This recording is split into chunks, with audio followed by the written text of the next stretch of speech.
Всем здравствуйте, благодарим, что смотрите нашу передачу. Сегодня мы говорим с автором бестселлеров, нескольких бестселлеров, Тони Роббинсоном. Итак, деньги, мастер игры, 7 шагов к финансовой свободе. Вы это помните все? Да, конечно, разумеется, я все помню. Достаточно большая книга. Это не такая простая книга для прочтения. В ней очень много рассмотрено подходов.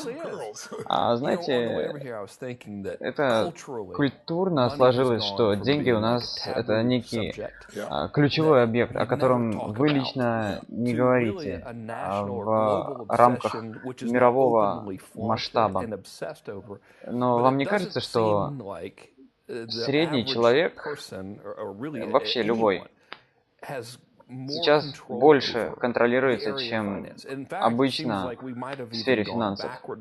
Почему сейчас глобальная обстановка сейчас так влияет на каждого, вне зависимости от его уровня образования и так далее? Что сейчас происходит? Ну, это все довольно сложно. Тот мир, в котором вы выросли, я вырос, и наши родители, они сейчас эти миры отличаются. Вы получили образование, работали на работодателя, вы стали успешным, и в конце у вас есть деньги, и на пенсии вы, и вы снова живете по стереотипу. Но сейчас уже все гораздо сложнее. Мир, в котором вы делаете свой бизнес, ведете свою семью, у вас достаточно много времени, и вам это надо сделать все совместно, одновременно. И тот человек, который сейчас испытывает сложности, сейчас находится в довольно простой ситуации. И знаете, технологии финансов сейчас очень выросли, изменились. Мы применяем технологии NLP, интернет-заработок и так далее. Что бы я хотел сделать, не возвращаясь в 2008 год, когда произошел кризис, и эмоционально я был не готов, и этот год доставил достаточно много, принес боли. У нас очень большие были ограничения по бюджету, и миллионы людей, я думаю, ощутили. 55 миллионов людей были разорены. И мне бы, конечно, не хотелось себя возвращать в этот год, но этот год меня очень сильно зажег. Хоть я и страдал, хоть и мне было довольно-таки непросто, и мои клиенты также были в непростой ситуации. Но все верили, что система собирается измениться, придут изменения. Вам нужно будет достаточно нажать на кнопку, вы вошли в ордер, в рынок и уже заработали. Сколько сейчас трейдеров совершает сделки за полсекунды? И делая это по 100 раз, прокручивая эти сделки, покупая, продавая, вы очень быстро, как часы, этот механизм работает, и сейчас этот механизм уже не изменить. Все делается очень быстро. И каждый может работать на бирже, и как очень просто можно взорвать всю экономику мира, просто небольшими операциями, кликами. И в конце я хочу вам сказать, что вы будете очень удивлены, как это все работает. Но здесь нет конкретного решения. И это решение, которое требует ответа.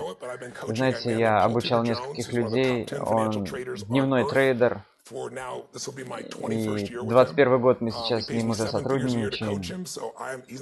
И я все-таки начал изучать, что же делает его успешным 21 год уже постоянно.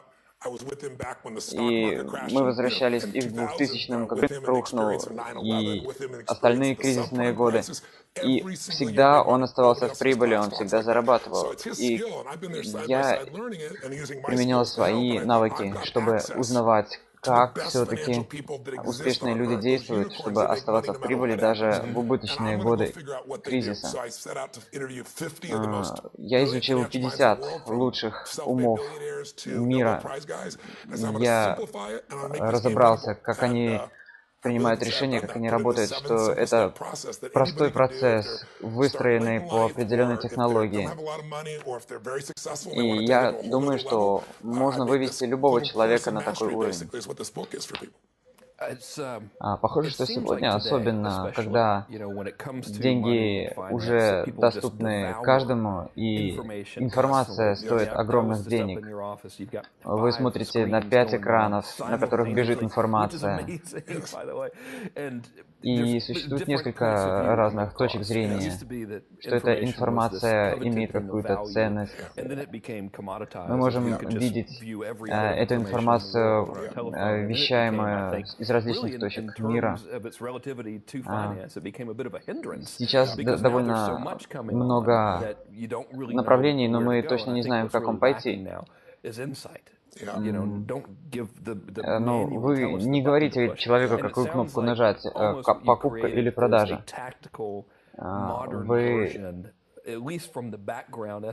Вы думаете, что вы станете довольно-таки богатым, и вы установите конкретные ордера на рынке, зная информацию, отталкиваясь от ее происхождения. Ну, вы знаете, за пару секунд действительно реально сделать деньги, но сейчас столько много информации в наше время, что можно просто утонуть. И я не думаю, что каждый справится с анализом и примет конкретное решение. Я не скажу, что вся информация развлекательного характера. Много информации идет от разных источников, поступает в многие фонды. И я вам хочу сказать некоторую правду, что у меня есть некоторая система, благодаря которой я принимаю конкретное решение. Она поступает из многих источников, и у меня довольно много подходов к анализу этой информации. Большинство людей, самая главная штука, которую я хочу сказать, что большинство людей, с которыми я работаю, и которые в общем зарабатывают 27 миллиардов долларов, и он заработал в этот день 2 миллиарда долларов, когда индекс упал 2 миллиона долларов за несколько секунд. Он просто выслал твит, который повлиял на стоимость цен акций Apple. И это было просто невероятно, когда рынок пошатнулся, и достаточно за 5 минут предусмотреть это появление этой информации, и ты уже сможешь заработать. И все были очень удивлены. У вас всего лишь 15 минут на принятие решения. И это все превратилось в 3 часа, и мы таким образом познакомились. И у всех есть свой подход. И большинство инвесторов не слышали о некоторых уровнях, которые, допустим, предоставляют хедж-фонды. Объемы торгов огромные, миллиарды долларов. И компании, которые недавно имели капитализацию в несколько миллионов, уже стали иметь капитализацию несколько миллиардов. И порой это занимает для рынка 3 часа, чтобы так вырасти или так упасть. И конкретное время разделяется на 30, 40, 70 лет. И за 10 лет рынок делает цикл. Идет на 50% вверх и на 50% вниз. Выигрываем, иногда проигрываем. Иногда можно и выигрывать. Почему бы вам не поехать в Лас-Вегас и 50% выигрывать и 50% выигрывать? Это то же самое, как казино. И это можно делать 24 часа в день. Какие из самых таких успешных инвесторов, мастеров денег, которые живы на планете, которые бы вы ввели в историю, сделали историей, Как вы думаете? Я думаю, что это довольно интересно. Это кажется базовой вещью, когда информация является ключевой. Эти ребята располагают невероятной информацией. Они просто никогда не теряют деньги. Они на это нацелены. Но их цель в том, чтобы предусмотреть возможные походы рынка вверх или вниз, потому что когда ты проиграли в 2008 году 50% своих денег, понадобилось еще 100%, чтобы вернуться в то же положение. Но потеря денег — это не так все-таки страшно, как кажется. Вы ищете наиболее оптимальное решение для того, чтобы вернуться в исходную точку. Второй человек, интересный, большинство инвесторов и не входят в эту игру, когда происходят катаклизмы на рынках, допустим, когда война или какая-то другая катастрофа случается. Я сейчас объясню вам, что обозначает интродженик. Это когда вы... Третья большая концепция. Я думаю, что это обозначает? Я убеждаю. Абсолютно. Было несколько происшествий. Это физическое и юридическое. Несколько людей попали в больницы, но самые умные люди прошли через это и забыли. У них был четкий план по преодолению кризиса и так далее. Хорошо, я проиграл. Отнесись к этому просто. Они очень немного рискуют. Да, это их первое правило. Немного рисковать, и чтобы вернуться. Да, абсолютно. Я вспоминаю, что 30 миллионов долларов сложили вместе. Это все были деньги людей. И превратил в 2 миллиарда простыми действиями. Это огромный возврат денег. Абсолютно верно, да. Господи, как вы это сделали? Вы прочитали несколько книг, прочитали пару глав и поняли, как это все делается. Сделать это просто невероятно. Это как будто бы вы находитесь вместе с ними. Вы рискуете 6 центами, чтобы заработать доллар. И сколько же раз вы шли вверх, 50 раз входил в рынок. И вы смотрите на те вещи, которые делают остальные, и понимаете, что риск не такой большой. Налогообложение. Самый высокий процент богатых людей — это те, кто снизит свои налоги. Да, абсолютно верно. Но нет ничего дороже, чем налоги. Я вам говорил, что большинство людей... Хорошо. Работа богатых людей — это сделать свое налогообложение гораздо меньше. Хорошо, вы немного расстроитесь, но это такая работа. Вам нужно налоговую ставку. И вы понизите вашу налоговую ставку. И вы делаете это таким образом. Я вам сейчас приведу пример. Вы, допустим, знаете, что сейчас у вас доходы увеличиваются в 2 раза, и вы от 60 к 42. После удвоения ваших доходов, и мы видим, как доходы у нас растут. Но также и налогообложение растет, и все платежи. Когда мы удваиваем доллар каждый раз и понижая налогообложение в 2 раза каждый год, как вы думаете, как мы придем к этому уровню? Да, с каждым разом уменьшаем. 32%, вы думаете, 1500, миллион? Нет, это 24 тысячи долларов. Но мне бы, конечно, тоже хотелось так снизить. Итак, но я не знаю, как конкретно это работает, деньги удваивают деньги каждый год. Но это вот что реально они делают, миллионеры и инвесторы и так далее. Все эти люди, самые успешные люди, инвесторы на Земле, это рок-звезды, которые не учатся в университетах. И эти ребята просто невероятные.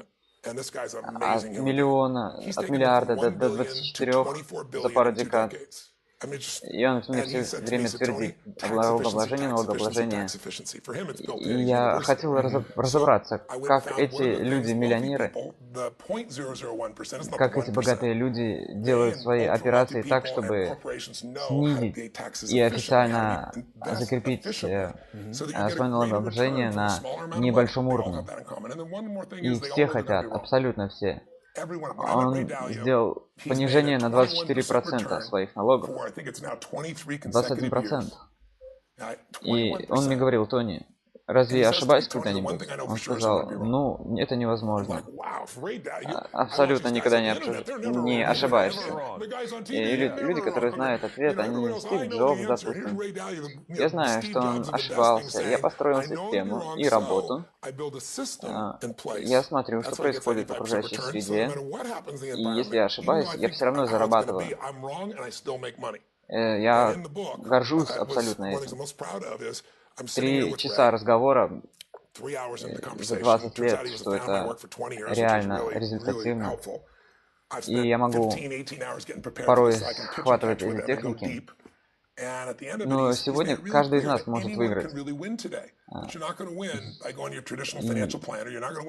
Брокер или менеджер всегда может стать богатым. Ребята, те, которые вы зарабатываете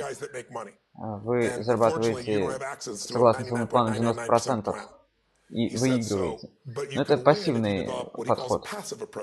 Вы можете позволить себе формулу или систему, которая работает в любой среде. И я могу сказать, что есть такой фонд, который продолжает зарабатывать деньги пассивным образом. И все люди, которые участвуют, вкладываются в этом фонде, и трейдеры торгуют на эти средства. И мы начинаем искать людей, которые собираются инвестировать. Вы, допустим, давайте сделаем балансовое портфолио на фондовый рынок и на валютный. Ну, когда в 2008 снова грянул кризис, этот фонд разрушился. И было выяснено, что размещение этого фонда все-таки оно неподлинное было. И многие тогда потеряли деньги, как мыльные пузыри. И абсолютно не требуется постоянно создавать такие фонды, поскольку люди уже имеют опыт. И поэтому он вам рассказал полное описание. Да, он мне это так рассказал. Это волшебные люди. Они просто зарабатывают. Но секрет здесь это в том, что какой процент в этом. Это все то, что вы можете видеть. Это помогает людям. Но это не сделает им возврата больших процентов. И я могу разобраться в том, как заработать 5 миллионов долларов. Я говорю: ты мне даешь половину и зарабатываешь 40 миллиардов. Раздай их. Помоги каждому сделать небольшую рекламу, научи людей так. И он говорит: подожди, ну не каждый человек может это сделать. И я просто не верил ему. Это просто невероятно. И я пошел к хорошим профессионалам, которые тестировали новые стратегии на $30, на 30 лет, и предсказывали движение доллара на 70 лет вперед. И они говорили, что в каждом периоде падения можно всегда заработать. И вы видите, можете заработать на развороте, но это, конечно, только на бумаге. И тем не менее, вы проходите ваши прошлые результаты и будущие результаты, они не всегда сопоставимы. Когда вы что-то разрабатываете для рынка в любой сезон, и один из моих другов сказал: Напиши книгу по этому поводу. У тебя будет 28 книг, и каждую книгу по $1 продавая. И кто-то мне говорил, что Apple также делал. И то есть вы ведете, как Стив Джобс, такую же стратегию, и он сформировал фонд, компанию. И это выглядит довольно-таки правдоподобно и успешно. А как же вы определяете? Я возвращаюсь к некоторым группам людей, которым я вам говорил. Это инвесторы, топовые люди, ведущие трейдеры мира. И про таких примеров довольно много. Но правило есть правило, оно работает, когда оно актуально. Ну, а как же вы тестируете? Вот мои мозги, допустим, этого не воспринимают. У него есть волшебная сила какая-то. И, конечно же, вы можете это сделать, но раз вы это делаете, зная конкретный процент правил, вы конкретный процент заработка и имеете. Вам необходимо изучать как можно больше успешных историй инвесторов и ориентироваться на них. Вы финансово обезопасены, вы знаете, как заботиться о своих фондах, как их страховать. Но все равно можно даже и ошибаться. И я порой ошибаюсь, все ошибаются. И он просто вывел эту формулу, но написав книгу, у меня 50 человек, с которыми я могу поделиться историей. Все деньги. Передайте деньги вашим вашим детям. Вы инвестируете в будущее своего рода. Никогда не будет книги в истории. И стать богатым тоже не так просто. Успешные люди, которые стали успешными, у них было огромное желание, вдохновение, очень много принципов. И это больше психологическая часть. Он всегда инвестировал сначала деньги в свой образ, свое мышление, свои мозги. Если вы хотите знать, что происходит, вам необходимо прокачивать себя, свои знания. Каждый раз он зарабатывал еще и еще больше после изучения той или иной книги. Но в колледже вы не изучите такой информации, а я даю 7 шагов, следуя которым вы сможете стать лучшим в мире. Итак, вы мне дали тогда информацию, как стать лучшим инвестором. У вас есть эта информация, но никто не мог, допустим, ее ранее получить. Но сейчас никто не удивляется. И расскажите нам, что же вы делаете к моим... Как я думаю, эта информация, если он сделал, то я могу сделать. Но он, допустим, Супермен для меня в этой книге. А как вы определяете, что этот человек способен? Как вы оцениваете, что средний человек может это применить? У меня есть несколько финансовых образований, которые 30-40 лет базу для образования предоставляют. И эти заработки на товарных биржах, на фондовых биржах говорят, что здесь и здесь можно заработать соответствующий процент прибыли. Ну, даже 75 лет назад. А что случилось? Невероятно произошло. 75 лет назад давало возврат 10% инвестиций. Но у него тогда не было такой волатильности, поскольку не было так много денег. 75%. И только 1% разницы уже ты считался успешным, если заработал. Ну, иногда люди проигрывали 0,03%, но это вообще не заработки. А что же было худшим? Худшим было минус 0,300%. Это очень мало. Но вы все еще зарабатывали и разрушали рынок тогда. Да, но средние потери были около 2%. Это совершенно безопасно. Поэтому, если хотите большего риска, ездите в Лас-Вегас и играйте в казино. И 75 лет это было еще более актуально, чем сейчас. Ведь вы не можете делать ставки с таким низким риском. Но я говорю людям, что есть много стратегий, и необходимо использовать одну из них. И сегодня вы действительно не можете, допустим, зайти в интернет и сказать, что это плохо, это хорошо. Вот это, допустим, история следует повторение. И скажите, каков страх в мире, или какие причины, допустим, здесь? То, что реакция людей, медиа, и как много из нас объединились на протяжении последних 5-6 лет, чтобы повторить историю Стива Джобса. Каков же первый шаг в этом, чтобы стать на путь к такому инвестору, чтобы контролировать рынок? Если вы, допустим, хотите выиграть, и вам необходимо как минимум быть вдохновленным, вам необходимо разработать 7-шаговый план и четко видеть цель, к которой хотите прийти. Но эта инструкция разработана не для достижения, а для построения собственного пути. Она универсальна, но индивидуальна. Вы должны сами определиться с тем, к чему хотите идти и каких результатов достичь. Работая, может быть, 24 часа в сутки. Вам нужно кормить свой ум, вы должны обучаться, пополнять его знаниями.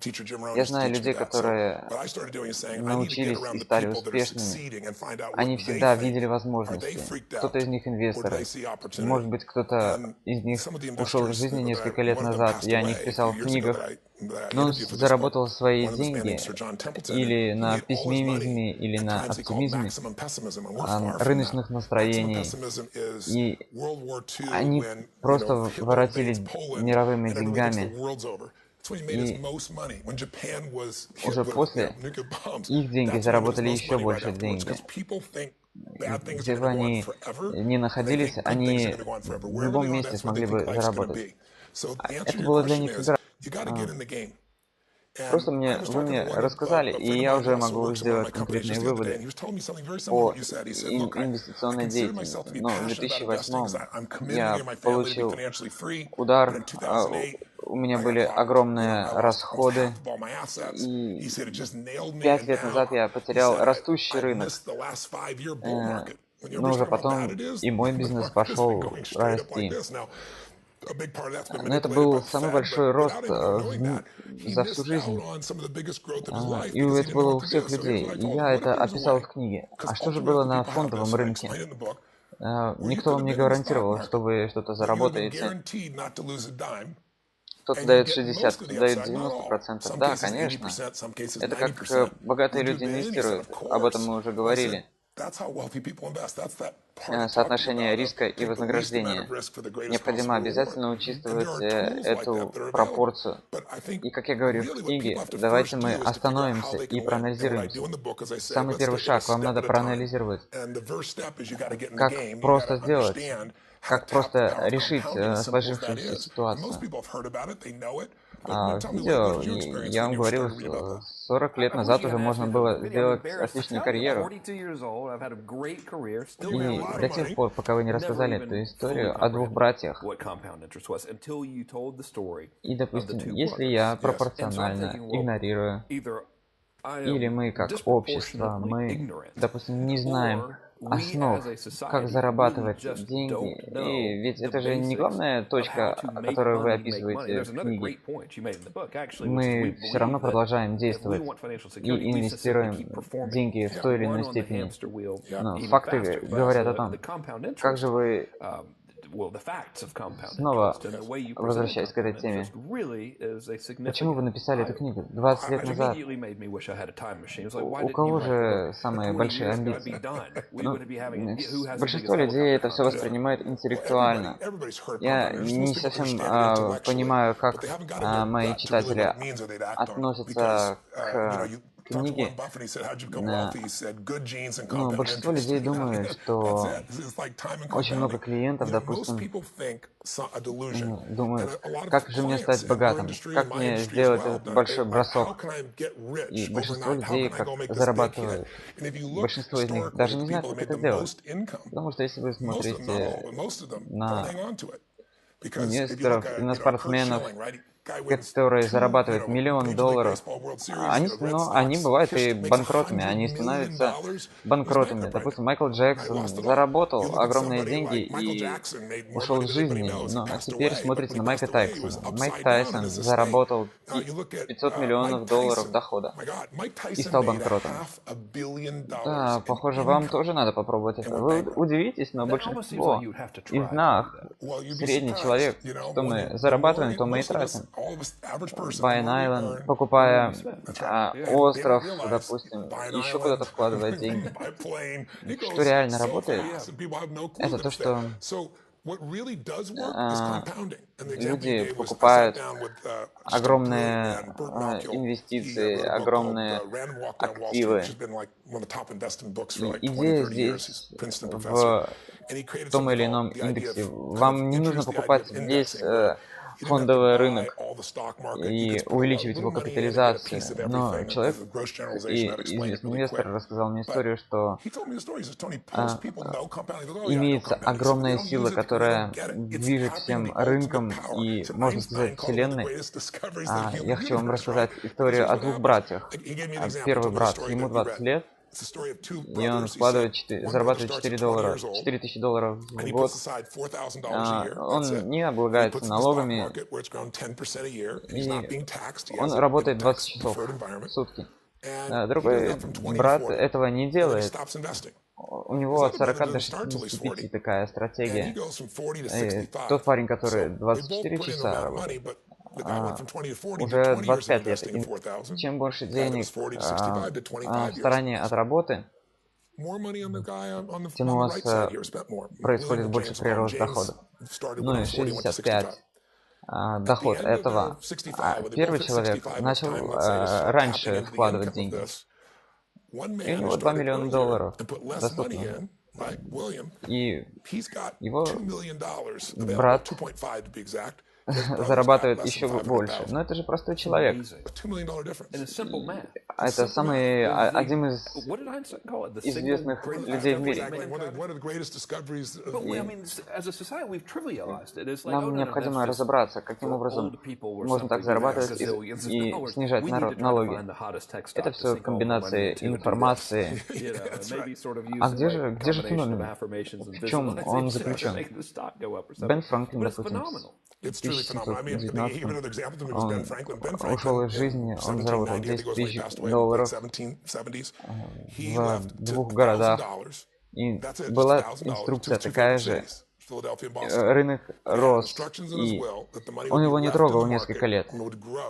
Но каждый месяц он доставал часть инвестиций и вкладывал его в следующий месяц. И делал так много раз. И затем уже получил возврат инвестиций в 1000%. Затем он $2 миллиона получил от $1000. То есть несколько тысяч процентов возврат денег. Если вы, допустим, дадите немного времени, чтобы ваш баланс немного подрастал, иногда люди таким образом зарабатывают огромное состояние. Люди говорят, допустим, у меня нет денег на инвестирование. Но вы иногда, когда обедаете, вы отложите деньги вместо того, чтобы купить пиццу. Отложите, и у вас уже появится инвестиция. И делайте так несколько лет, и у вас будет уже несколько миллионов долларов. Благодаря экономии и откладыванию средств, даже начиная с самого простого, вы можете стать инвестором. 70% людей, инвесторов, начинают именно с этого. И многие испытывают финансовый стресс, и у многих нет финансового плана. И в это поле достаточно многие люди не заглядывают, именно поэтому они не берутся и постоянно проваливаются. Что вам можно было делать? Уделять 15-20 минут инвестициям в день. Но кто такой Тони Роббинс, скажете вы? Чтобы учиться у него, это не обязательно. Я буду делать так, как я хочу. Но эмоционально и психологически мы принимаем решения все-таки основываясь на себе. Я упростил эту систему, просто которой можно следовать. А то, о чем вы писали. Шаг первый. Чтобы стать инвестором, вам не нужно много денег инвестировать. Все, что вам надо сделать, это решить, какой процент денег вы хотите инвестировать. И потихоньку вы начнете откладывать по 10% с каждого вашего прибыльного дня. И затем уже у вас формируется необходимая сумма для больших инвестиций. Я называю это особой системой. Вы, которые обучаетесь, вы становитесь финансово грамотными. И учитесь, как уйти с той тропы, по которой идете. Как же мы это делаем? У нас в голове запрограммирована программа. Сегодня нам хорошо, а в будущем мы не знаем, как будем жить. Вы хотите шоколад, вечеринок или здоровой пищи. Вы думаете поменять свою точку зрения? А есть же стратегия поменять свою уровень.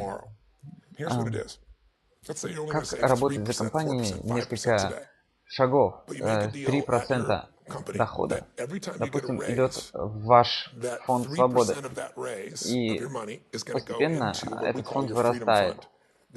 Вам не нужно каждый день инвестировать, вы просто откладываете.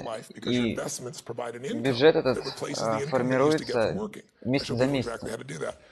И вы знаете, что многие из них начинали с 3-5% вложений, и эти вложения дошли до 60%. Эти вклады наращивались, и таким образом сформировался фонд. Вы становитесь свободными финансово и мысленно. У вас уже становится другое мышление в распоряжение фонда свободы. Вы начинаете зарабатывать, вы потом начинаете торговать. И месяц за месяцем большинство людей даже не думают, что они финансовые трейдеры, но они такие и есть. Если вы хотите торговать, вам нужно превратить такую модель. Деньги работают за вас, пока вы спите. Но это такой процесс. Шаг первый, шаг второй — стать инвестором. И автоматически деньги будут делать за вас. Что же это затем? Шаг 2. Необходимо разработать набор правил. Я вам расскажу. Всегда, кто сталкивается с большими деньгами, имеет некоторый эмоциональный стресс. И я учу людей быть финансово образованными на финансовых рынках. Если вы вошли в игру, вы должны знать инсайдерские правила. Ну, как же такие статьи о таких лживых фактах, которые вас, так сказать, оббирают. Но я конкретно не знаю, что это. Я приведу пример. Когда средний человек теряет средства, и, допустим, хочет заработать достаточно много, я не знаю, ну, допустим, видит утреннюю звезду или ночную звезду на графике, и когда он понимает, какие средства сюда вложены, и ему довольно-таки сложно принять решение. Вам надо разобраться и понять, и поверить, что от экономики зависит очень многое, и с нее нужно брать пример в ориентировании, куда пойдет график. Допустим, докапываясь 2 недели до той или иной информации, но средства не такие большие. Если человек 30 тысяч в год зарабатывает, бывает $1000 необходимые на покупку той или иной информации, чтобы быть в курсе, что происходит. Но 3% это совсем ничего. Снова вы сможете заработать и вырваться вверх. Я плачу 1, 2, 3%, и человек достигает до $6 миллионов. И тот, который 3%, он 4 миллиона зарабатывает. И вот, сейчас я вам расскажу, как эти инвестиции работают. Вы, допустим, делаете инвестиции, вы даете мне деньги, вы принимаете все риски. Если мы собираемся делать какую-то инвестицию, я собираюсь сделать вам возврат. И если бы у меня не было денег, я бы вообще не рисковал. И вы бы инвестировали от 40 до 60% возврата. И если вы проиграете свои деньги, но если вы выиграете, то и я выиграю. Вы возьмете эту инвестицию? Нет, я бы не взял эту инвестицию. Очень интересно. Это называется фонд. Что происходит, когда у вас есть оплаты? Смотрите, как Forbes говорит. 3,1% это средний процент всех оплат. Вы даже не знаете, что происходит. Это всего лишь 3% средние. Когда вы это делаете, эти проценты превращаются в 20% правильного вклада от 3 до 60%. Это серьезно. Кто же делает такие вклады? Большинство людей выигрывают. Что я делаю? Чего вы не знаете, что вас что не принесет вас к финансовой безопасности, что не делать, это поддержка. Она дает вам финансовую свободу. И эти оплаты, они имеют важное значение. И организации, которые производят разделение этих инвестиций, они располагают вашими потребностями. И брокер, который, допустим, имеет 10 разных имен, работает на огромный банк. Они продают свои продукты. Если вы пойдете в Toyota, о нем скажем Toyota, не Cadillac или еще какая-то марка. И люди не осознают, что это человек. Большинство женщин, допустим. Мы даем деньги, но они не знают, что с ними делать. А необходимо давать систему, как правильно инвестировать. И те, чья работа, они платят не комиссии, они только платят процент интереса. И они называются высокие башни. Они зарабатывают огромные деньги, больше, чем обычные люди в мире. Я не такой осведомленный, но люди работают абсолютно прозрачно, без применения каких-то секретов. Я простой человек, и $25 тысяч инвестиций. Как зарабатывать деньги в таком случае? Я сказал, а как насчет... Я им представил друг другу человека, с которым я работал, и моим менеджером инвестиций. А как же вы используете эти технологии? И вы все, что имеете, сложите все средства, и за то, что мы платим И также могу оплатить 10 или 20 раз больше, чтобы покупать те же продукты, индексы на фондовой бирже и такую же сумму платить за те же инструменты финансовых рынков. И какая же волатильность? И мы уже сравниваем, какой у нас выбор, какой будет возврат инвестиций. Мы это делаем за доли секунды, и это делаем бесплатно. Как к этому относятся ваши клиенты и новые клиенты? И две группы. Та, которая прибыльная, и та, которая находится в обучении. И просто нажимая кнопку. Вам нужно будет провести 3 недели, чтобы понять, как работает экономика. И я и это невероятно. И инструмент, который это разработали вы, это ужасно, потому что я слушаю вас, и я был как-то понимал, что происходит в своей ситуации. Вы знаете, что большинство людей имеют деньги, но они могли бы иметь еще и гораздо большие деньги. Но вы не всегда просто инвестируете свои средства.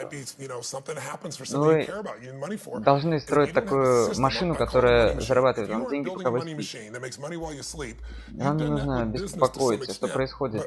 Но это и есть финансовая машина. Она начинается, она запускается, вы следуете правилам инвесторов, во время всего этого разговора, 99-й год, у меня 10 тысяч долларов, и я поручил деньги своему другу, который на год младше в школе меня был. И теперь я начинаю быть брокером. Попросил он деньги, я ему дал. И он 90% проиграл. Это ужасно. Да. Хорошо, но это здорово. И я больше никогда не инвестировал. Уже 10 лет назад. И моя мать также. Она тоже. И все. И больше мы никогда не проигрывали деньги и не инвестировали. Но и она тоже больше не захотела проигрывать. Но я не знаю, 75 долларов. И каждый раз после этого вы, наверное, волшебник, чтобы вот так легко приходить к успеху. Но это все базируется на каких-то необычных навыках. Моя первая инвестиция, это когда я был молодым, я хотел купить Rolls-Royce. Я сказал, а что ваш муж делает для этого? Моя девушка сказала, мой муж и я работают на бирже, и вот он, Rolls-Royce, и я смог его приобрести. Большинство людей не зарабатывают на инвестициях. Я как говорю, я не глупый, но большинство людей недостаточно физически развиты, и у кого-то, допустим, нет страсти в семейной жизни. Большинство людей не довольны своей работой, большинство не зарабатывают, многие проваливаются, большинство не хотят инвестировать, большинство людей не делают это, но я настаиваю всем это сделать.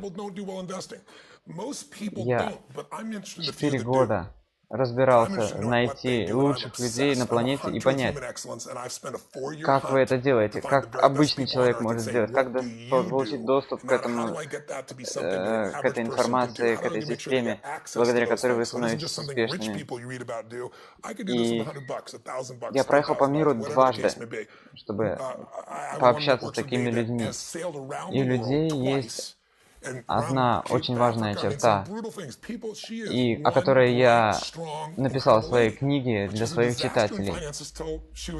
Ну, первые 5 глав в книге вы, допустим, хотите купить очень хорошую машину, и при таком уровне процента интереса, и этой женщине 43 человека, 43 года, и через несколько лет она уже становится абсолютно успешной. Но кто же будет обучать этой системе? Вы не встретите пару человек, которые выиграли на рынке. 96% фондов, 96%, не соответствует рынку. То, что делается на индексе. Например, S&P. Вы не должны тратить денег на эти деньги. Не 3%. И у вас такие же компании Apple. 96% фондов. Так что это обозначает? Это обозначает, что всего лишь 0,5% успеха – это постоянные перемены. И ты говоришь, а тебя никто не слушает. Так а где же этот бизнес находится? Я приведу пример. Есть 96% шансов, что вы откроете фонд, и он проиграет. У вас есть всего 4% успеха. Это просто как казино. Давайте скажем, Blackjack это 21, и у вас есть 2 карты. 20, 21. Если кто-то из них говорит, выиграть меня, у вас есть всего лишь 8%, чтобы получить нужные карты. И такая же ситуация с фондом. Что я вам говорю? Вы можете взять рынок, американский бизнес, и все эти оплаты, они не стоят ничего. И сейчас вы растете с этим бизнесом. Но иногда эти рецессии и спады, они возвращаются к росту, поэтому все динамично и циклично. Но эта книга говорит о конкретных шагах. Стань инвестором, заработай определенный уровень, и затем подкорректируй свои правила и научись, как еще предоставлять презентацию о себе. Шаг 3. Сделай, сколько, допустим, заняло, я спрашиваю тебя, сколько времени, ну, сколько вам бы хватило? 20 миллионов долларов. 20 миллионов. Вы сказали? Нет, я сказал, что потому что я прочитал. Но я не знаю, сколько мне, допустим, сейчас нужно. А в шаге 3 нужно конкретно установить необходимую вам цифру. Ну, допустим, 3 миллиона долларов за 20 миллионов, за 20 лет. Но что реально очень поразительно, большинство людей не знают, сколько им нужно.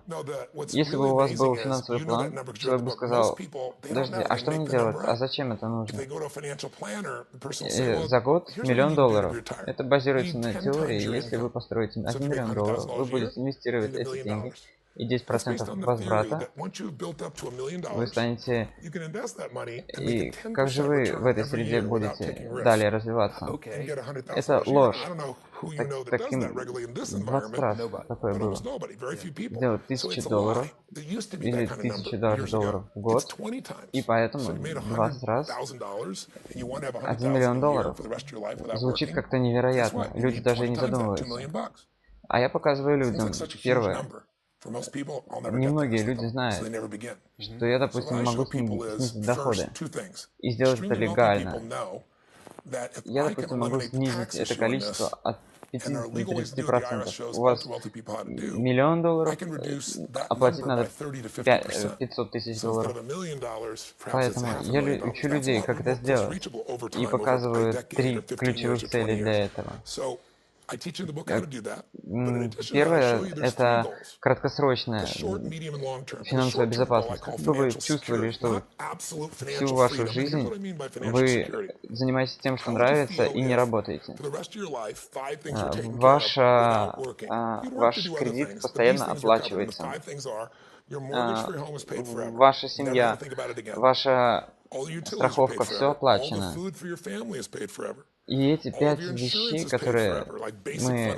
ради которых мы работаем, большинство людей таким образом себя чувствуют, и это всего лишь половина того, что нам нужно оставить еще на будущее. И это все снижается в 2 раза, от миллиона к 500 тысячам и так далее. И когда вы успешны, вы чувствуете безопасность, вы чувствуете себя гораздо лучше и идете по жизни гораздо с большим энтузиазмом. И вам нужно определиться, что это за цифра для вас. У вас такая модель жизни быть постоянно заряженными. И об этом я пишу в книге. И вы, допустим, просто напишите эту сумму и думаете, как вы отреагируете на эту цифру. И вы смотрите, вот мой план. Я сделаю это консервативно, это я сделаю в середине, а это я сделаю агрессивно. И вы знаете, каким образом тогда уже можете стать финансово безопасным. И как это определить? Самая большая вещь, которую я хочу понять, как эти вещи работают. 3%. Это обозначает, что у вас есть заработок 3%. И какой сейчас смысл? И в этом интервью мы говорим о неком среднем от мастеров. Вы можете назвать эту цифру? Зависит от того, какие у нас возвраты. Если вы будете с 10% инвестициями, скажем, допустим, 6% возврата. Допустим, если рынок не взорвется, можно зарабатывать и 68%. Но за 20 лет рынок изменяется на 1%, и исследовательские компании об этом говорят. А какие же здесь проценты? Допустим, вы зарабатываете 6% и платите определенный уровень взносов. Но вы не сможете приобрести все. Вам необходимо постоянно торговать. Если вы постоянно торгуете, вы не задерживаете очень много своих фондов на рынке. Они переходят от одного ко второму. И это количество происходит благодаря возврату. У вас остается 3%, которые превращаются в большее количество. И когда вы можете прийти на рынок и удвоить или даже утроить свои средства, что делает рынок, вы понимаете, что происходит с налогами, разбираетесь в его законах. И большинство богатых людей делают это. Они меняют правила. Они позволяют увеличивать процент дохода. А как же упростить? Допустим, для простых людей расшифруйте. И, допустим, если я прекращу это сделать, и чтобы стать очень успешным и просто отрезать большую часть сложных определений, представьте, что у вас есть игра, вы что-то инвестируете. Вы хотите инвестировать на будущее. Вы знаете, что не делать. Не знаю, у вас есть план. И, допустим, у вас есть статья план построения $миллионов. И для того, чтобы выиграть, вы собираетесь купить остров, $20 миллионов, 20 миллионов вверх, и это уже будет вселенная. Но следующий шаг — это самое важное. Это самое важное инвестиционное решение, которое вы можете принять. Это такой список. Деньги, которые вы вкладываете, разделяете на несколько порций, что-то сюда, на биржу, на фондовую, на валютную вложить. Дэвид Свенсон, который успешный инвестор, несколько лет, от 1 до 24 миллиардов, который заработал за несколько декад, все ваши возвраты, покупая Apple, покупая любую акцию, вы когда-то ошибетесь. Вы сможете ошибиться в любой момент. Но самая лучшая инвестиция в мире, которую сделал Дэвид Свенсон, это точные пропорции, которые строятся. И когда он подошел и сказал: ты знаешь, что я делаю? Ты не просто здесь сидишь. Ты работаешь, ты занимаешься женой. То, что я спросил, это следующее. Большинство из людей, которые принимают неправильное решение, они двигаются просто медленно. Они не успевают следить за основными потоками информации. Если вы успешны и принимаете правильное решение, значит, вы будете успешны, знаете, в управлении своими средствами. Мы покупаем разные типы инвестиций, раскладываем их на разные сроки. И что происходит? Вы не вкладываете все в одну корзину, вы делаете несколько диверсификаций своих вложений. Она все таким образом защищена. В чем-то вы можете потерять, но в большинстве случаев вы выиграете. Прямо сейчас. Не 30 лет на будущее, и вы зарабатываете в конце жизни. Но то, на чем вы базируетесь. Сколько вам лет, сколько вы будете вкладывать, какой ваш источник дохода. Мы не знаем это все время, и хорошо. Вот у нас несколько моментов, в которые мы вкладываем вместе, и прямо сейчас мы видим, какие у нас есть возвраты. Прямо сейчас. Это бесценно. Это моя мечта, я о ней пишу в книге. И я очень люблю рассказывать об этом, делиться со своими читателями. И вы знаете, мое происхождение, у меня даже когда-то и не было еды, я жил очень бедно, но теперь у меня сейчас огромные доходы, и рынок предоставил мне все эти возможности. И я не всегда делился той информацией, которой сейчас делюсь. И как только вы знаете, что делать с деньгами,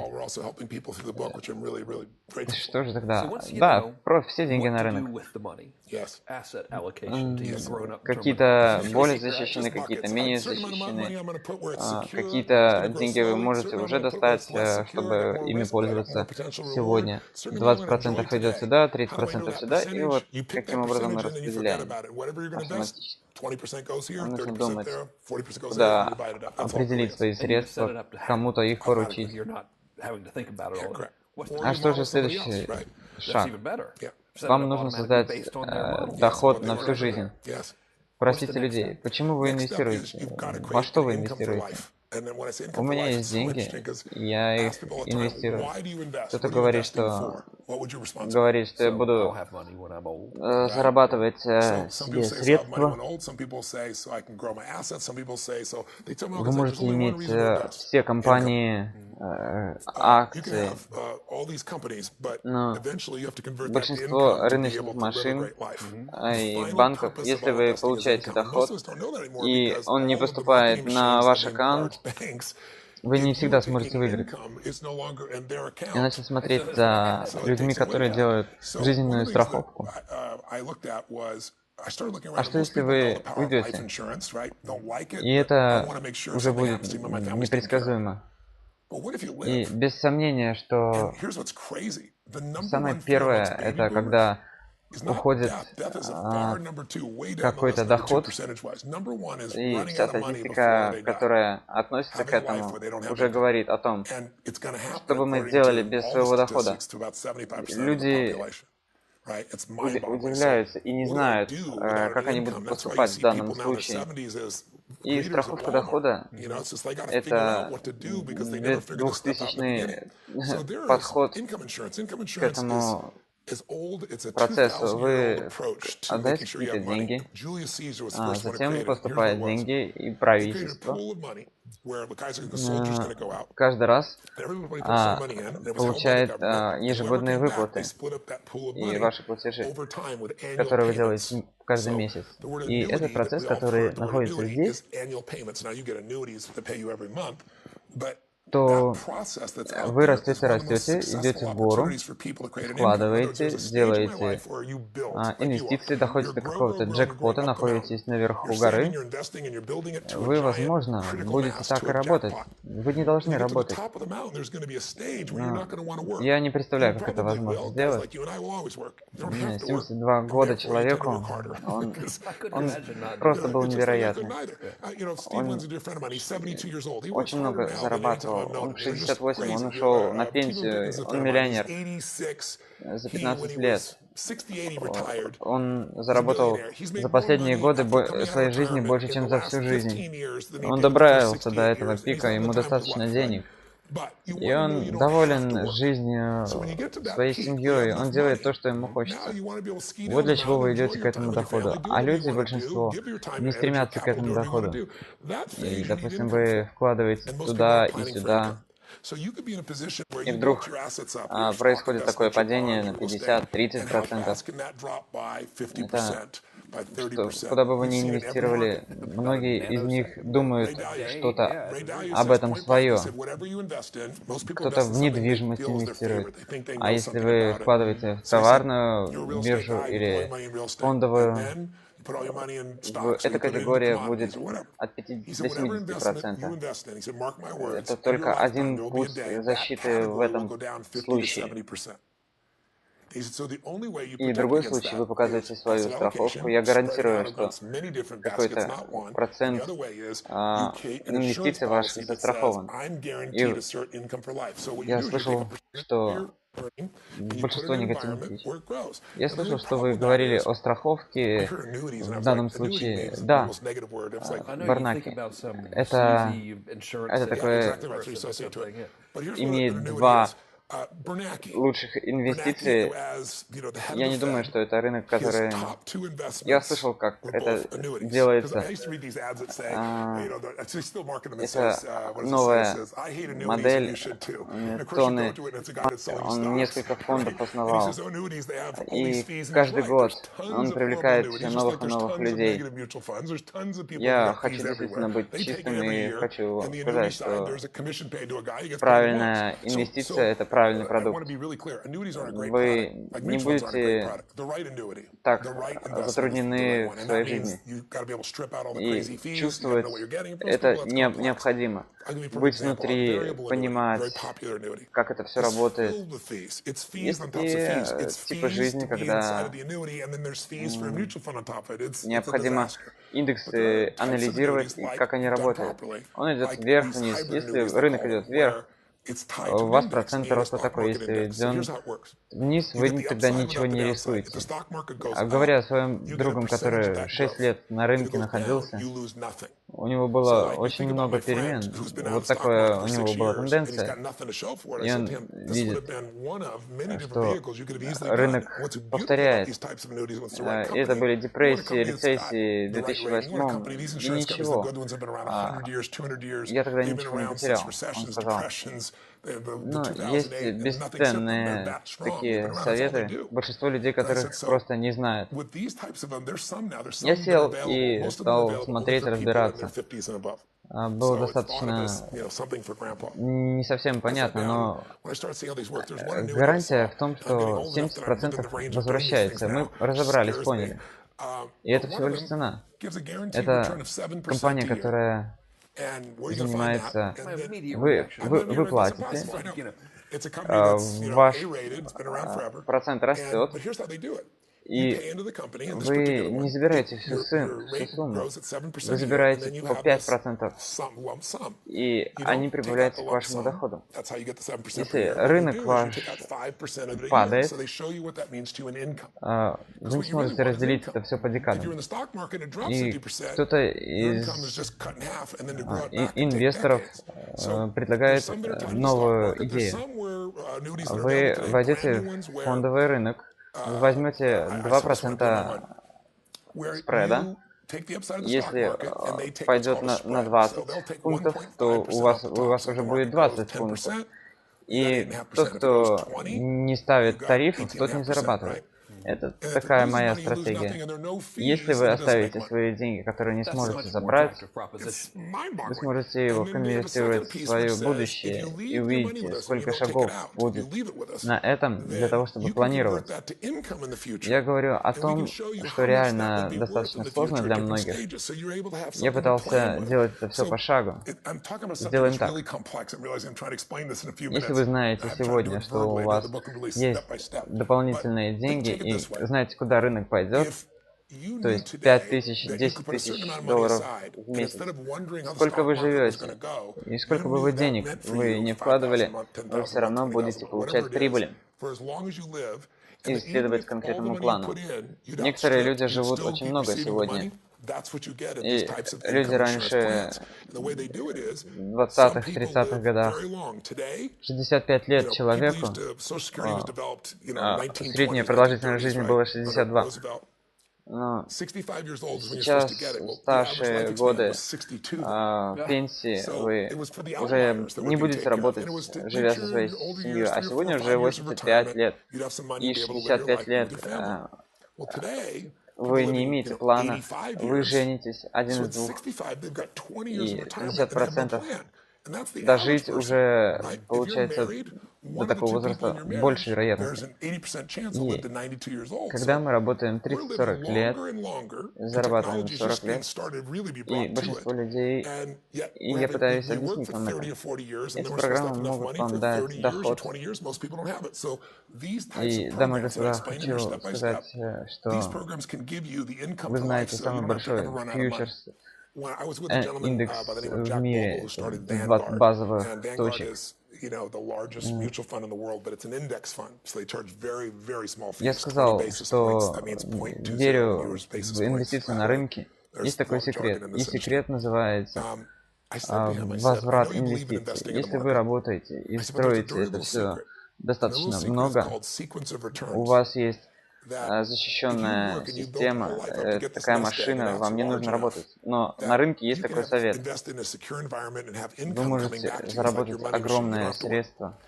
Это как будто бы у вас страховка гарантирует этот доход. И вы разделяете, и на сотни лет быть успешным вполне реально. Секрет в том, что я вкладываю 3-4 года, пока рынок растет, $1 миллион за несколько лет, и в 2008, а вдруг рынок обвалится на 50%, покажу вам статистику. Вы никогда не вернетесь к этому моменту за ваш возраст. Но как же балансировать прибыли и эту страховую политику? Это реально имеет смысл. И когда я пришел к этому финансовой организации в мире, я сказал, что богат, и я уже достаточно в возрасте. Но как мне понять это все? А почему бы этого не сделал 25 или 40 лет? Когда рынок идет к тому, чтобы только зарабатывать всю оставшуюся жизнь. А почему же вы так не сказали? Мне сказали, здесь дело в том, что мы не знаем, сколько людей, какой процент людей 50 возраста проживут дольше. И математика показывает, что люди умирают, и не получится распределить эти средства. И они говорят, ну это сложно сделать, поэтому, может быть, вы сделаете меньше, или индексы изменятся, и когда он вдруг пойдет вниз, что же тогда будет? Они сказали, когда вы покупаете, вы платите 3% каждый год, когда вы покупаете новый контракт, мы платим страховку, и вы не делаете ничего. Мы платим 7%, допустим. И нам необходимо убедиться, что если мы сделаем эту инвестицию, и вы знаете, это обратная инвестиция. А страховка жизни — это вы хочу это столько стоит, это дешевое, это столько стоит. Почему вы так не сделали? Я так удивился, да. А почему же люди не знали об этом? Мы столько этому учились. Люди разбираются и понимают. И мы пришли к тому, 9%. У них есть определенные фирмы, которые возвращаются 20-е, 30-е. Это мой... Я вкладываю деньги в фьючерсы. Я их могу вложить в эту среду, и рынок пойдет вверх, опустится вниз. И я не могу базироваться на истории средней, чего это стоит, чтобы прийти. И вы можете включить некоторые моменты. Я хочу, чтобы вы это сделали столько, сколько это живет.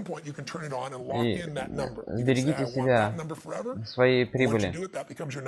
И когда рынок идет вверх-вниз, не возвращается, или товарный рынок, вы сказали, что принять правильное решение один раз, или в какой тип инвестиций сделать, чтобы не было дополнительной работы для вас. Я вам лично дам несколько глав, чтобы вы прочитали и разобрались, чтобы каждый мог задать конкретные вопросы самому себе. Есть некоторые продукты, например, 55 лет возраста. Я делаю инвестицию. И когда я могу дальше зарабатывать на этом 20-30 лет, и я сейчас разбираюсь в этом, я могу и 100 тысяч вложить долларов. Но мне, допустим, должен быть смысл в том, чтобы жить гораздо дольше и вкладывать каждый год на протяжении своей жизни. Серьезно? Да, серьезно. И вы существуете совместно со своими фондами. 100 тысяч долларов инвестиций в будущее, 75 тысяч в год. И это отличный возврат инвестора. И инвесторы даже о таком не задумываются. А ваше финансовое планирование, вы не знаете, сколько будете жить, и сколько же вы будете тратить. Вы не знаете, вы живете пока бедно. А когда вам нужно много, вы не тратите. Допустим, план на 15, на 60 лет. И этот доход идет столько, сколько я работаю. И это реально классные инструменты, с которыми я работаю. Но об этом и есть моя книга. Серьезно, 75 тысяч долларов в год. Это правда? Но не похоже, что вы в таком возрасте, чтобы просто зарабатывались такие средства. Да, это действительно жизнь сейчас расширяется. Музыка и фильмы, все переходит в цифровой формат, журналы. И я об этом написал в книге. Знаете, прямо сейчас, когда мы 5-7 лет назад была больница, они одевали маску вам на лицо, вы выглядели не так. Сейчас есть специальная пушка, которая разбрызгивает, и вы можете видеть, что происходит с вашим лицом. И через несколько минут кожа этого человека как будто бы никогда не обжигалась. Человек, доктор, просто делает какой-то снимок и показывает 3D принтер, он печатает абсолютно такой же новый орган вам, потому что он основывается на вашей модели организма, ДНК. И сейчас такие технологии, которые раньше казалось невозможными, сейчас реально, спокойно, свободно применяются. Есть такой джентльмен, который работал на UPS, Стивен Джорсон. Он никогда меньше не зарабатывал 400 тысяч долларов. И в 70 лет миллионов долларов. И он это все сделал на рынке. 75. И он все еще жив. 70 миллионов долларов. Вот что я сравниваю. Это как вы отложите в сторону И они достаточно глупы. И превращаются в локации. И знаете что? Не занимался этим всю жизнь. Как мы перешли на... Я все еще ищу. Я ищу, конечно же, средства для достижения независимости. Большинство людей, вы знаете, автоматические продвижения — это система веры, которую вы располагаете, понимаете, верите. И большинство из нас, модели, которые... Большинство из них... Большинство из тех, кто продает вам 75, большинство на Земле, потому что немного людей на Земле, которые 10-20 лет, они показывают, как это все делается. И что я хочу показать, рассказать, и сделать это как можно проще, разделить это на несколько шагов, и вы можете забыть. И я напомню вам об этом. Хорошо, это шаг 1, шаг 2, и вы получите эти знания. А как же оставшиеся 2 шага? Шаг номер 6. Вы продолжаете идти своим ходом. Вы инвестируете как 0,01%. Для людей уже от 50 лет возраста вы строите свои схемы, доходы. И я где-то привожу к 1000. Это лучшие решения, лучшие шаги, что вы можете сделать, что я могу сделать. Один из хедж-фондов, в котором не было дополнительных платежей, он возвращает Уоррен Баффет. И книгу я вам покажу. Мастер Вселенной, он мой номер 1. И я перехожу к Джонсу. Это не так много шансов. И вот я хотел как раз-таки рассказать об этом. Просто сделай это. И наслаждайся этим процессом. И большинство людей не уверены в будущем. Это глава, в которой я об этом и рассказываю. Это натуральная инвестиция, которая для вас, эта технология, она становится сильнее и сильнее, она дешевле каждый год. И посмотрите, сегодня вы купили iPhone, вот он, я, допустим, в прошлом, человек, которого тренировал, он был хорошо оснащен, постоянно покупал новинки электроники. И он сказал: это потрясающе, ты слышал об этом? И когда ты это видишь первый раз в офисе, теперь я сейчас в Африке, более компьютеризирована система, видеоконференция, доступ к рынкам, и он из Африки торгует со своего телефона. Вы можете это делать так же, как и мы, просто с рук, не обязательно даже компьютер. У нас 5000, 100 тысяч человек в интернете, и 6 миллиардов уже у нас будет. Если мы строим миллиарды, большинство людей, которые соревнуются между собой, они создают новые продукты и сервисы. И самая главная сила на Земле — это создавать себе жизнь лучше. Мы соревнуемся, ученые, доктора. Я вам покажу самый большой перерыв, который происходит. Люди, которые не думают, что жизнь станет лучше экономически, находят и думают, что это будет стоить $3 миллиона просто за 10 лет торговли. Это такой небольшой кирпич, который делает огромное будущее. Мы, я помню, с вами разговаривали. Есть такие столы, где вы можете манипулировать. Я был там в это время. Это мой. Стив Джобс был там, и я тоже участвовал в этом разговоре. Это был огромный стол, и Microsoft тоже занимала. И Стив Джобс также показывал на свой телефон. Да, подумайте об этом. Деньги, информация, фильмы, все доступно. Абсолютно бесплатно. И оно становится лучше и лучше. Это не проблема. У людей возникают новые потребности. Я покажу вам, как технологии, но это не мой образ зрения. Я вам покажу, как составить чек-лист. Хорошо, Тони, у меня есть 7 шагов, у меня есть телефон. Но если я хочу следовать этому чек-листу, я поговорю о важных вещах. Как говорят люди, деньги не важны. Я пойду в магазин. И что я имею в виду? Какой магазин, для чего магазин? Потому что все это интересно.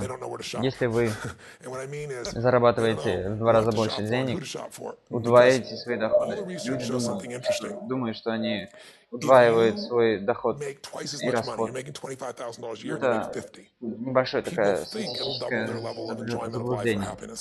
А то 75 тысяч долларов в год вам, допустим, нравится, но она полностью меняет вашу систему. То, за что я немного спорю, но что сейчас показывается, 5 долларов в день, правильно потраченные, доставляет вам больше радости, чем гораздо большие средства. Номер один. Если вы тратите деньги на какие-то вещи, вы снижаете свой уровень счастья. Если вы тратите деньги на что-то эмоциональное, вы приобретаете то, что вам хочется, и одновременно приносит пользу. Это не кто-то сказал что-то, а это такое исследование. Седьмой. Мы тратим деньги, и дается вам деньги. Если вы дадите какие-то деньги, и человек просто сходит на них в туалет, не будет абсолютно никакой страсти и счастья в бизнесе и в жизни. Но это звучит немного неактуально. И инвестиции эти просто от вас уходят. Я покажу некоторые цифры. Вы закладываете кофе. И что происходит до тех пор, пока вы купите кофе для себя, для друзей. Но что я могу сказать о своем уровне жизни? Люди, которых я знаю, самые счастливые на Земле, это не те люди, которые зарабатывают миллиарды. Они подходят ко мне, потому что они хотят какой-то бизнес построить, и они видят, что происходит там, и сколько же это людей, миллионы долларов. И не важно, сколько они имеют, но, кстати, спросите, какое же оказывается давление на это? И сколько же пропорционально произойдет рост? Но самое большое, что они сделали, это и менеджмент, и ответственность. Я не спрашиваю о доходах. Я привык к тому, что люди видят, как они зарабатывают, как им это нравится. Это полное удивление. Как я только начал стабильно зарабатывать, и моя мать всегда увивалась, мы жили в Лос-Анджелесе, и это было нормально.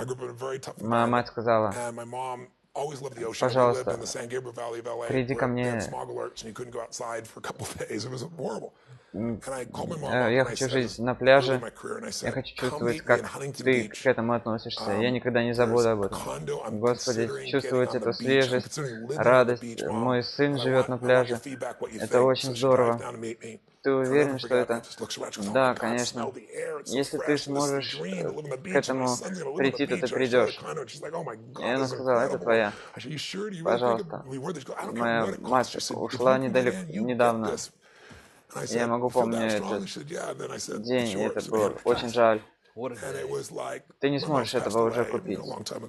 Ты купишь это всего лишь за деньги. Это выбор. И мы едете в Лас-Вегас в пути. Это просто невероятно. Я сказал: ого, посмотрите, это невероятно, мы никогда так не жили. Давайте заглянем внутрь, дверь открыта. Что происходит? Давайте заглянем. Это все у нас есть. Я сказал: иди сюда, идем. Это твое. И ты знаешь, по этим дням это то, что важные деньги. Если у вас нет средств, вы можете научиться и можете прийти к ним. Деньги никогда не будет всегда достаточно. Они просто оценивают то, кем вы являетесь. И та привилегия в том, что то, что я люблю, это выражается в твоей экспертности, в твоих делах, но это также и финансово, с точки зрения. И пусть не хватает денег, значит, вам нужно подтянуть свой уровень. И эта книга о том, как стать таковым успешным. И в конце книги я показываю историю, которая вам необходимо прочитать, разобраться, чтобы стать таким же, как я, чтобы просто наслаждайтесь своим процессом, живите той жизнью, которую хотите. И это все будет абсолютно актуально. Но вы знаете, у нас у всех одно и то же происхождение, мы все начинаем с ничего. И в тот момент, когда я стал богатым, я жил в Вене, в Лос-Анджелесе. Я чувствовал себя, думал, что жизнь сумасшедшая, $1000 — это ничто. Я включил все телефоны, я не хотел ничего менять, никаких перспектив. И я думал, как же мне есть, как же мне выживать. И мне было 17, моя мать выставила отца, и наступала уже зима, уже было не совсем приятно. И я перевел свою машину на газ. У меня было не так много денег. И я смывал воду со стекла. И все это окружение, оно немного пугало, когда я находился в этой ситуации. Да, конечно, нет. Я не мог потом хорошо спать. И когда я двигался дальше, это был очень хороший день. И я пошел оплачивать в первую дверь. Был маленький мальчик, может 8 лет или 7 лет ему. И он был одет в костюме. И он выглядит практически как вы. Да, абсолютно я на него похож. Да. Он был достаточно умный, он выглядел, что-то было особое в этом мальчике. Он открыл дверь перед своей мамой. И это меня очень затронуло. Этот маленький мальчик, он в какой-то класс ходил, учился. Он для своей мамы, я с ним поздоровался. И он не знал, кто такой Тони Роббинс, конечно. Кто же этот парень? Я хочу вам сказать, что я смотрел, как вы открыли дверь, вы поставили стул, и он сказал, что ты выделяешься из класса. И он сказал, это моя мама. Это даже лучше. И он сказал, но я здесь работаю. Мне 8 лет. И он сказал, да, ты работаешь. И у меня нет никакого плана. И он сказал, $19 у меня что-то было со сдачи. Я ему положил прямо на стол. И он посмотрел на него, его глаза так загорелись. И он сказал, он улыбнулся и сказал, это твое. Он сказал, я не могу это забрать. Да, возьми, потому что я знаю, кто ты. И я ничего ему не сказал. Я просто развернулся, не смотрел на его маму. И я просто пошел в эту дверь. Я не пошел на эту дверь. Я полетел. У меня не было машины. Я был такой живой, такой был свободный. И это меня, конечно, немного пугало, но у меня нет совсем денег. Я не знаю, как я прокормлюсь, как я буду жить. И в этот момент тебя очень пугает до смерти, как будто бы ты умираешь. У меня нет ничего. Я с этого момента стал вдохновленным, начал разрабатывать свой план. И таким образом начал новую жизнь, начал планировать, разрабатывать. И это меня как-то перестало пугать. И затем я начал каждый день двигаться, все для меня стало открытым. И это такая точка, от которой звонок друга меня позволил дать старт к новой жизни. И я стал плакать. Я не забуду те вещи, которые произошли со мной. Я решил, что этот человек дал мне вознаграждение. Я был награжден за свой труд, за свои страдания. Это было довольно тяжело. И я получил награду за это в этот день. Но это была Грейс. И с этого дня она делает больше, делится со мной. И ты не перестаешь думать об этом. Это всегда будет там. Просто сделай свою часть. Ну, немного эмоционально. Это год за годом в этот день. А какие же принципы тогда? Я смотрю на свою жизнь сегодня и жизнь людей и своих друзей. Жизнь, к которой я пришел сегодня, это свой сын. Я думаю об этом, вспоминаю, это очень эмоционально. Это начинается с меня, мое желание. Я собираю, с которым я выступаю на сценах. Мои последние слова вот в книге, которые я пишу. Бог сохраняет жизнь тех людей, которые стремятся к лучшему. Это лучшее то, что я нашел на земле, и все, даже в малой порции, применяя эти знания, описанные в книге, я также знаю, что книга сейчас находится в рекламе, 55 миллионов людей получат информацию о ней. И я чувствую, что Грейс — это тоже часть моей книги. А за что она вам благодарна? Вы говорите о ней. Много людей также скажут об этом. Если вы помните то, что мы делали в прошлый раз, я получил письмо, еще кто-то получил письмо. Я посмотрел видео. Я был в этом состоянии. И затем вы сказали одну вещь. Я это применил.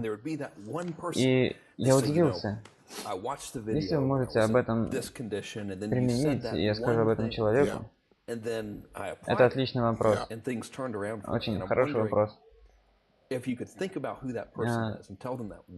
Моя мать хотела, чтобы я стал дальнобойщиком. Я бы зарабатывал 24 тысячи долларов в год, и у меня бы была очень хорошая репутация. Она сказала, я хочу водить грузовик, и это меня очень вдохновляет. И это просто цель денег, а не цель страсти. И что будет потом? Оглядываясь на те вещи, которые хотят научить меня, когда мне было 17, он мне сказал, знаешь, это действительно просто.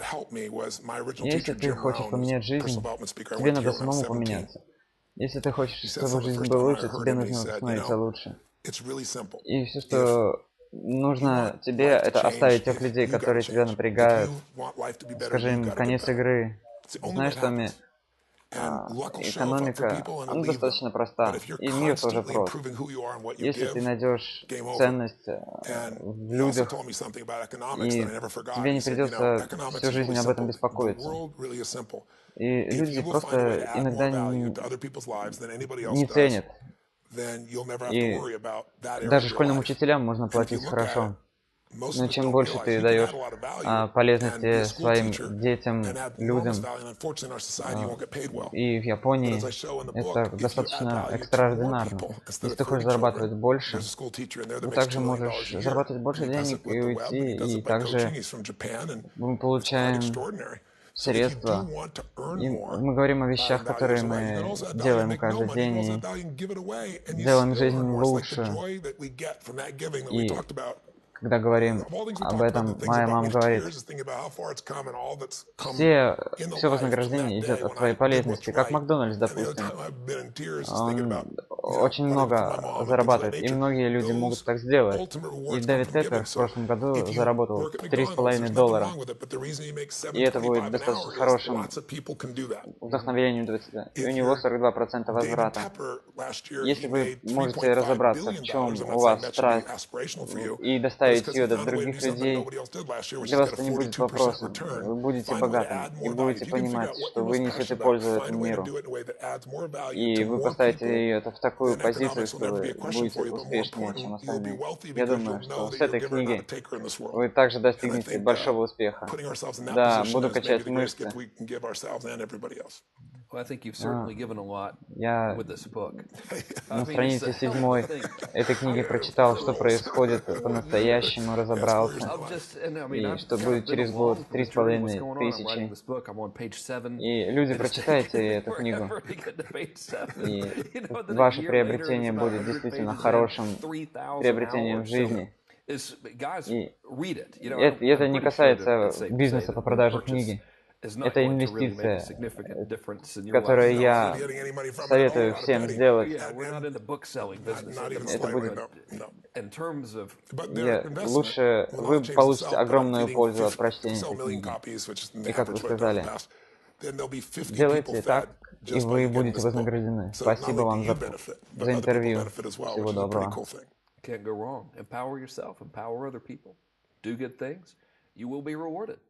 Thanks for doing the interview, man. It's been a pleasure. It's been great to see you and be with you again. Yeah.